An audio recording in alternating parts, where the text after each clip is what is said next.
Bayangkan seorang anak di sekolah dia hanya berada beberapa jam, tetapi di rumah dia membesar setiap hari. Di rumah dia belajar cara bercakap, cara mengawal emosi, cara melihat dirinya sendiri. Persoalannya, kalau rumah penuh tekanan, bagaimana anak mau membesar dengan keyakinan? Kerana satu hakikat yang sangat besar ialah ini, kejayaan anak tidak bermula di sekolah tetapi bermula dari suasana di rumah. Assalamualaikum warahmatullahi wabarakatuh dan salam sejahtera tuan-tuan dan puan-puan ibu bapa yang saya hormati. Apabila bercakap tentang kejayaan anak-anak, ramai antara kita terus memikirkan sekolah. Kita melihat guru buku tuition peperiksaan. Semua ini memang penting. Namun, ada satu perkara yang jauh lebih besar pengaruhnya terhadap kehidupan anak, rumah. Masalah sebenar bukan kerana sekolah tidak penting. Masalah sebenar ialah apabila kita menyerahkan sepenuhnya pembentukan anak kepada sekolah, kita mula berfikir, asalkan sekolah bagus, anak akan berjaya.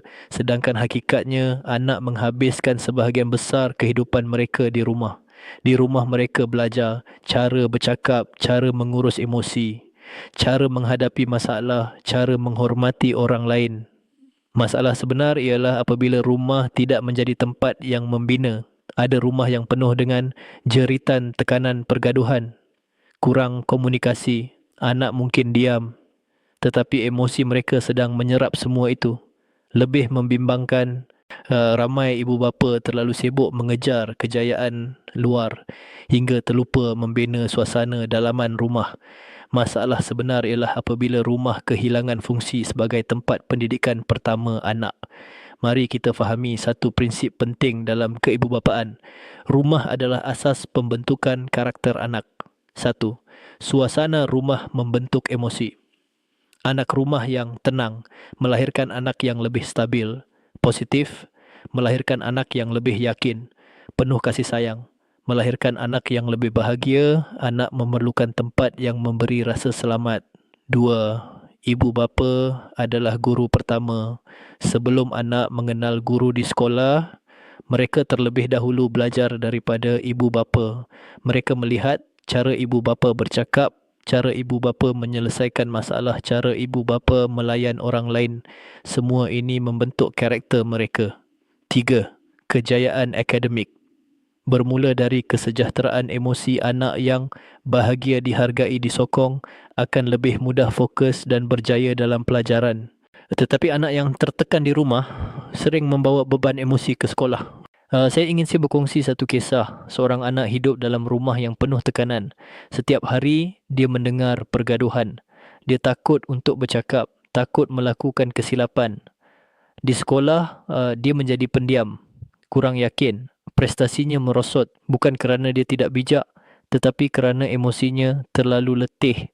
Kisah kedua, seorang anak yang hidup dalam rumah sederhana, tidak mewah, namun rumah itu penuh dengan sokongan kasih sayang, kata-kata positif, ibu bapanya sentiasa mendengar, sentiasa memberi semangat. Anak itu membesar dengan keyakinan, dengan ketenangan. Akhirnya dia berjaya dalam akademik dan kehidupan. Perbezaan antara dua anak ini bukan pada kekayaan, tetapi pada suasana rumah. Tuan-tuan dan puan-puan ibu bapa yang saya hormati, jika kita benar-benar mahu melihat anak berjaya, kita perlu bermula dari rumah. Bukan rumah yang sempurna, tetapi rumah yang penuh kasih sayang. Rumah yang memberi rasa selamat. Rumah yang mendengar dan memahami. Mulakan dengan refleksi. Adakah rumah kita tempat yang menenangkan? Adakah anak rasa dihargai di rumah? Adakah kita hadir secara emosi untuk mereka? Mulakan dengan langkah kecil, luangkan masa berbual dengan anak, kurangkan marah dan tekanan, wujudkan suasana yang positif di rumah. Jika tuan-puan rasa perkongsian ini memberi inspirasi, saya jemput tuan-puan untuk subscribe channel Pengetua AAI. Di sini kita berkongsi motivasi dan panduan untuk membantu ibu bapa membina generasi yang hebat dan bertanggungjawab. Tekan butang subscribe sekarang. Kongsi video ini kepada ibu bapa yang lain kerana kita mahu melihat lebih ramai anak membesar dalam rumah yang penuh kasih sayang dan sokongan. Ingatlah, Anak berjaya bermula dari rumah, dan rumah yang baik bukan diukur pada besar atau mewahnya, tetapi pada kasih sayang, ketenangan dan nilai yang dibina di dalamnya. Teruskan membina rumah yang positif. Teruskan menjadi ibu bapa yang hadir dengan hati. Kerana anak yang hebat lahir daripada rumah yang penuh cinta dan kefahaman. Terima kasih semua. Semoga kita semua menjadi ibu bapa yang bukan sahaja membesarkan anak-anak tetapi juga membina jiwa, emosi dan masa depan mereka dengan penuh kasih sayang dan hikmah